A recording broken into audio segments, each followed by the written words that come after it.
As the Yellow River sweeps clear of the Tibetan highlands, it makes a bend to the left and heads north.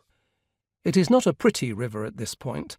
Patchy fields on the west bank, low hills of semi-desert on the other, and between them a 500-metre-wide slurry carried from the roof of the world, Tibet, 3,000 kilometres to the west. This is the siltiest river in the world, notorious for its power to flood and destroy. It runs on north, is diverted east and then south by mountain ranges, its silt acting like a chainsaw, cutting away at cliffs, until, with a sharp left turn, it resumes its course across the fertile, silt-rich lowlands of central and eastern China. For centuries, the burden of silt dumped barriers of sediment, which at unpredictable intervals diverted the river into new channels, drowning untold lowlands and untold victims in catastrophic floods. Chinese scientists have estimated the amount of silt involved. Before the building of dams, the river carried around 1.5 billion tons a year, a quarter the weight of London.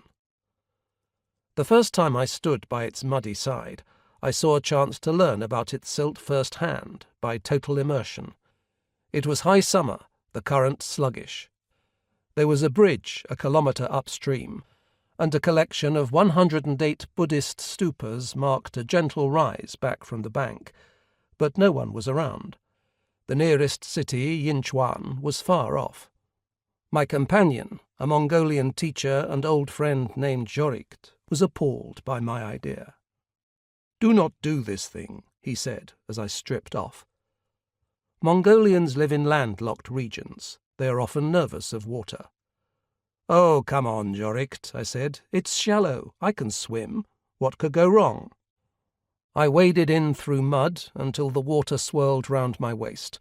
The current picked up, but there was no danger. I took a breath, ducked into the murk, opened my eyes and saw absolutely nothing but a pale light filtering through the silt. It was like being wrapped in a liquid blanket.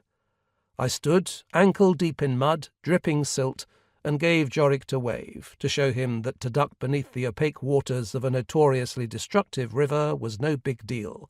Not here, not at this time of year.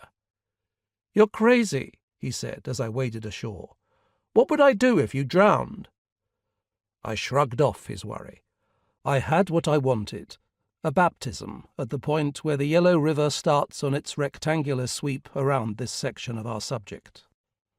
The box, made by the Great Bend, as it is called, encloses Ordos, a slab of ancient grassland, desert and semi-desert. The name, used by its Mongolian inhabitants from the 17th century, means palace tents, after the shrine of tents that once, it is said, held the remains of Mongolia's greatest hero, Chinggis Khan. You may not know that you know of Ordos, but you do, sort of.